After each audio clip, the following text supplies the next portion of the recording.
Hey guys, 10th and 12th ஸ்டாண்டர்டுக்கு தமிழ்ல creative one marks lesson wise நம்ம explain பண்ணிட்டு இருந்தோம் இல்லைங்களா? அது 12th ஸ்டாண்டர்டுக்கு ஆல்ரெடி 5 யூனிட்ஸ் வந்து அப்லோட் பண்ணிட்டோம். அந்த வீடியோஸ்லாம் பாருங்க. இந்த வரைக்கும் பார்க்கலன்னா பிளேலிஸ்ட் தனியாக போட்டிருப்பாங்க. எக்ஸாம் யூத் தமிழ் அப்படின்னு சொல்லிட்டு ஒரு பிளேலிஸ்ட் இருக்கும். அந்த பிளேலிஸ்ட்குள்ள போனீங்கன்னா உங்களுக்கு எல்லா வீடியோஸ் இருக்கும். இப்போ அதோட கண்டினியூவாக நம்ம என்ன பார்க்க போறோம் அப்படின்னா 6th யூனிட்டோட கிரியேட்டிவ் ஒன் மார்க்ஸ் இதெல்லாம் கேட்கறதுக்கு வாய்ப்பு இருக்கு அப்படிங்கிறத பார்த்துடலாம். ஓகேங்களா? இதில் ஃபர்ஸ்ட் ஒன்.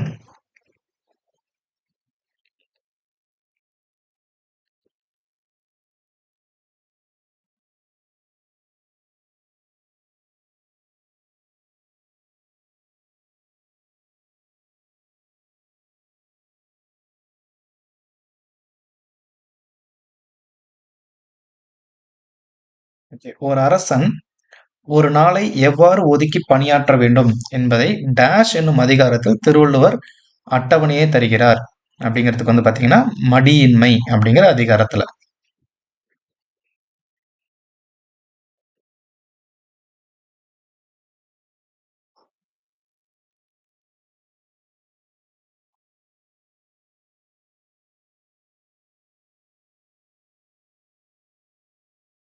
பாருங்க. இன்சொல் விளைநிலனா ஈதலே வித்தாக வன்சொல் களைக்கட்டு வாய்மை எருவட்டி அன்பினீர் பாய்ச்சி அறக்கதிர் ஈனவோர் பைங்குல் சிறுகாலை செய். இந்த பாடல் இடம்பெற்ற நூல் அப்படின்னு பாத்தீங்கன்னா அறநெறிச்சாரம். இதை நோட் பண்ணி வச்சுக்கோங்க.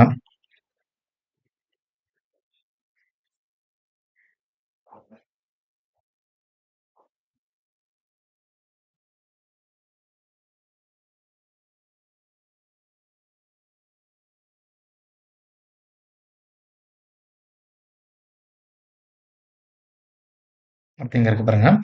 வையகம் முழுவதும் வரிஞன் ஓம்பும் ஓர்சை எனக் காத்து இனிது அரசு செய்கின்றான் அப்படிங்கிறது சொன்னது வந்து பார்த்தீங்கன்னா பாலகாண்டம்.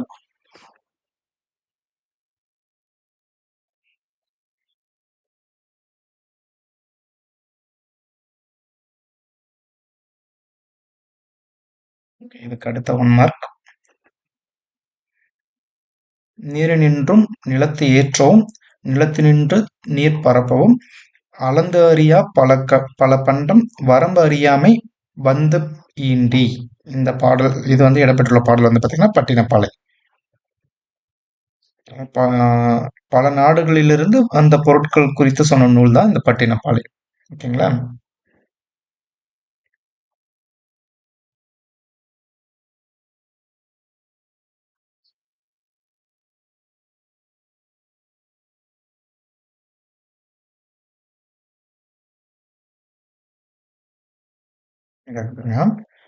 கல்லாரே யாயினும் கற்றாரே சேர்ந்த உலகின் நல்லறிவு நாளும் தலைப்பவர். இது என்னன்னு உங்களுக்கே தெரியும் இல்லைங்களா? திருக்குறள் தான். ஓகேங்களா? ஸோ வணிகத்தை பத்தி நிறைய சொல்லியிருக்காங்க பாருங்க. திருவள்ளுவர் இங்கேயும் ஒன்று சொல்லியிருக்காங்க பாருங்க. உடைத்தும் வழியறியார் ஊக்கத்தின் ஊக்கி இடைக்கண் முறிந்தார் பலர். அதுவுமே திருக்குறள் தான். அடுத்து இங்க இருக்கு பாருங்க. ஔவையாரோட நூல். இந்த இந்த வரிகளை சொன்னது யாருன்னு கேட்கலாம். ஆன முதலில் அதிகம் செலவானால் மானம் அழிந்து மதிக்கெட்டு போன திசை எல்லாருக்கும் கள்ளனாய் இயல்பிறப்பும் தீயனாய் நல்லாருக்கும் பொல்லனாம் நாடு அப்படின்னு இந்த பாடலை சொன்னது யார் அப்படின்னு பாத்தீங்கன்னா ஔவையார்.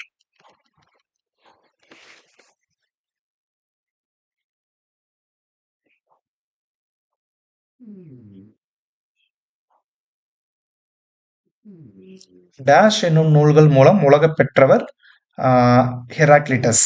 இது என்னது அப்படின்னு பார்த்தீங்கன்னா துளிகள் அப்படிங்கிற நூல்.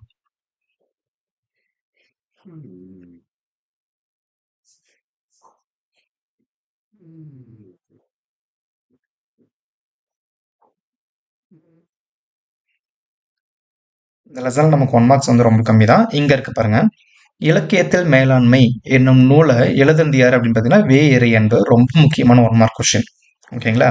அதுக்கப்புறம் வாய்க்கால் மீன்கள் இதோட ஆசிரியர் யார் அப்படின்னு கேட்டாலுமே வே இறையன்பு தான். இந்த 7வது அறிவும் படிச்சு வச்சுக்கோங்க.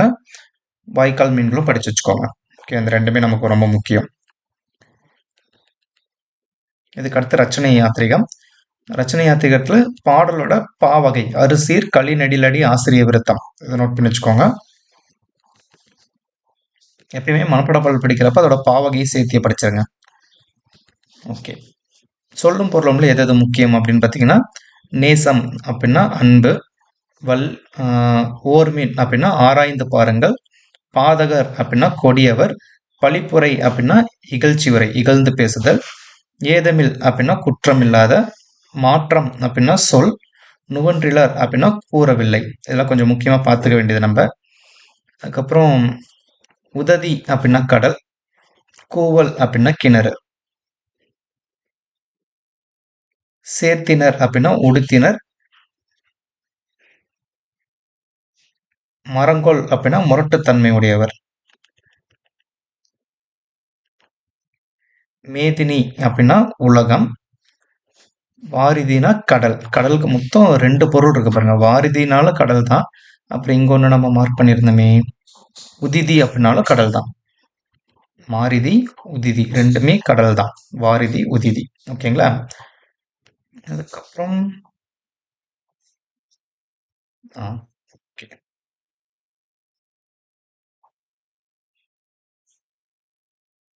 இலக்கண குறிப்பு வெங்கதிர் அப்படின்னா வெம்மை கூட்டல் கதிர்னு பிரியும். அதனால பண்பு தொகை. வெந்து, சினந்து, போந்து, ஊ அப்படிங்கிற சவுண்ட்ல முடியாது இல்லைங்களா? ஊங்கிற சவுண்ட்ல முடியறதுனால இது எல்லாமே வினையெச்சம்.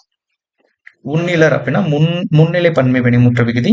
ஓர்மின் அப்படின்னா ஏவல் பன்மை வினைமுற்ற விகுதி. சொற்ற திருந்திய ஆ அப்படிங்கிற சவுண்ட்ல வந்திருக்கு இல்லைங்களா? அதனால இதெல்லாமே பெயரெச்சங்கள். பாதகர் அரு, ஓர் இந்த சவுண்ட்ல வந்துச்சுன்னா அது வினையால் அணையும் பெயர்.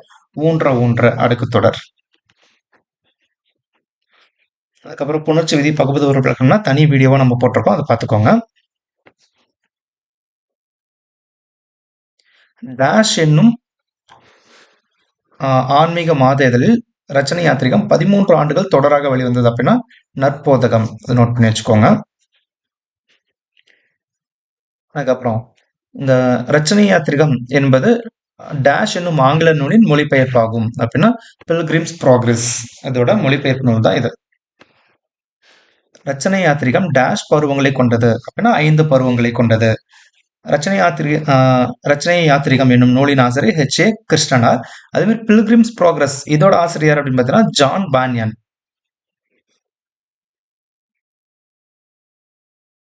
கிறிஸ்துவ கம்பர் என அழைக்கப்படுபவர் யார் அப்படின்னு கேட்டாலும் ஹெச் ஏ கிறிஸ்டியனார் தான். ஹெச் ஏ கிறிட்டினார் கிறிஸ்துவ கம்பர். ரொம்ப முக்கியமான 1 மார்க் கொஸ்டின். ஓகே, அடுத்து வந்து புறநானூறு.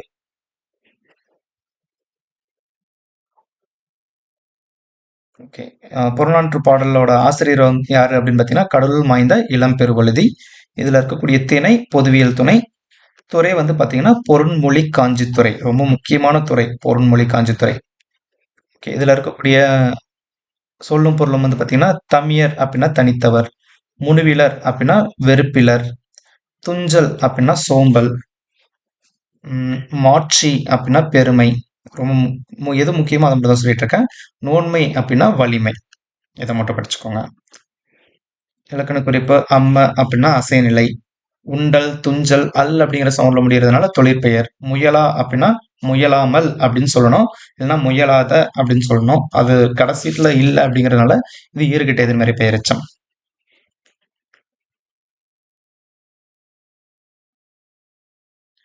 ஓகே, புறநானூறு நூலை ஆங்கிலத்தில் மொழிபெயர்த்தவர். இந்த தலைப்பு கொடுத்திருக்காங்க, பட் ஆங்கிலத்தில் மொழிபெயர்த்தவர் அப்படின்னு கேட்டாவே George L Hart. George L heart.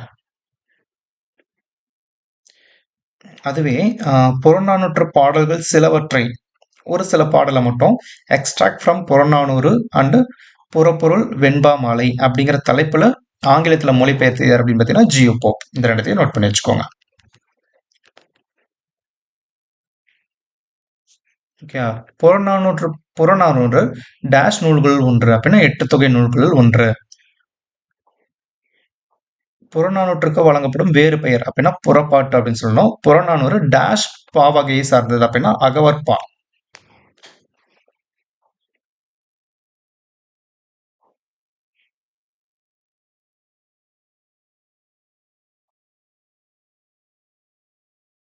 இதுல இருந்து நமக்கு வேற எதுவும் 1 மார்க் கேட்கறதுக்கு வாய்ப்பு இல்லை. இதுக்கு அடுத்து விரிவானம். விரிவானம்னா நமக்கு உள்ள இருந்து எந்த 1 மார்க்ஸும் கேட்க மாட்டாங்க. ஆனா அதோட ஆசிரியர் குறிப்பு குடுத்திருப்பாங்க இல்லைங்களா? நூல்வெளி. அதுல இருந்து நம்ம கேட்கறதுக்கு வாய்ப்பு இருக்கு. ஸோ அதையும் ஒரு கிளான்ஸ் பார்த்துடலாம்.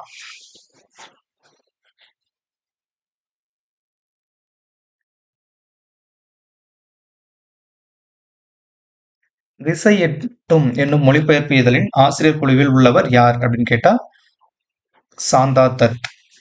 அதே மாதிரி இலக்கிய சிந்தனை என்னும் சிறுகதை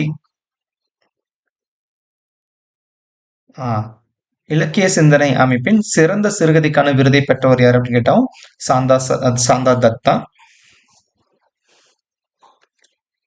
நிறை என்னும் மாத இதழின் ஆசிரியராக இருந்தவர் யார் அப்படின்னு பார்த்தீங்கன்னா சாந்தா தத் இப்பயும் இருக்காரு போல. ஓகே, இதை மட்டும் பார்த்து வச்சுக்கலாம் போதும். அதுக்கப்புறம் இலக்கணம். இலக்கணத்துல most of book back questions அதுலயே வந்துடும் நமக்கு.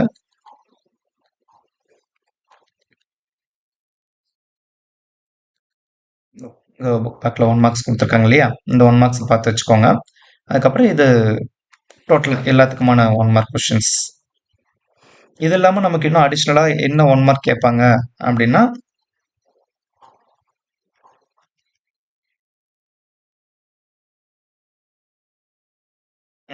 இங்கே இருக்கு பார்த்தீங்களா, படிப்போம் பயன்படுத்துவோம். பிஸ்னஸ் மேனேஜ்மெண்ட் அப்படிங்கிறது என்னன்னா வணிக மேலாண்மை. கஸ்டம்ஸ் ஆஃபீஸர் அப்படின்னா சுங்க அதிகாரி. மிஷன் அப்படின்னா குறிக்கோள் பயணம், இல்லை குறிக்கோள்னு மட்டும் எழுதலாம். எமோஷன் அப்படின்னா மன எழுச்சி. மன எழுச்சி. ஓகேங்களா. இதை தவிர நமக்கு இன்னும் அதிகமாக கேட்கக்கூடிய ஒரு 1 மார்க் அப்படின்னா இந்த அறிவை விரிவு செய் அப்படிங்கிற டாபிக் தான். இல்லை பாருங்க, நீர்க்குமிழி இதோட ஆசிரியர் கே பாலச்சந்தர். முள்ளும் மலரும் இதோட ஆசிரியர் உமாச்சந்திரன். ரொம்ப முக்கியமான கொஸ்டின். இயேசு காவியம் இதோட ஆசிரியர் கண்ணதாசன். 7வது அறிவு வே எரியன்பு. இந்த 2 கொஸ்டின், முள்ளும் மலரும் 7வது அறிவு, இந்த 2மே ரொம்ப முக்கியமான 1 மார்க் கொஸ்டின். நோட் பண்ணி வச்சுக்கோங்க. ஓகேங்களா. இதோட நமக்கு தமிழ்ல இருக்கக்கூடிய எல்லா யூனிட்ஸோட கிரியேட்டிவ் 1 மார்க்ஸையும் நம்ம முடிச்சாச்சு. இதுக்கு மேலே நீங்கள் படிக்க வேண்டியது மட்டும் தான் வேலை. ஒரு நாள் வந்து எல்லா படிவம் சலான்ஸ் எல்லாத்தையுமே ஒரு தனி வீடியோவாக நம்ம போடலாம். அதோட நமக்கு தமிழில் நிறைய டாபிக்ஸ் வந்து நம்ம கவர் பண்ணிட்டோம். எக்ஸாமுக்கு என்ன தேவையோ அதை முடிச்சிட்டோம். ஓகேங்களா. இதுக்கு மேலே நம்ம வீடியோஸை பார்த்துட்டு நீங்கள் படிக்கிறது மட்டும் தான் உங்களோட வேலை. ஸோ மறக்காமல் எல்லாருமே ஃபுல்லாக வீடியோ பாருங்கள், ஸ்கிப் பண்ணாமல் பாருங்கள். உங்கள் ஃப்ரெண்ட்ஸுக்குமே ஷேர் பண்ணுங்கள். ஏன்னா நிறைய பேர் சப்ஸ்கிரைப் பண்ணாமல் நம்ம சேனலில் பார்த்துட்டு இருக்கீங்க. ஸோ எல்லாருமே சப்ஸ்கிரைப் பண்ணிடுங்க. அப்போ தான் அடுத்தடுத்த வீடியோஸோட நோட்டிஃபிகேஷன் உங்களுக்கு ஆட்டோமேட்டிக்காக வந்துகிட்டே இருக்கும். ஓகேங்களா. அடுத்த வீடியோவில் பார்க்கலாம்.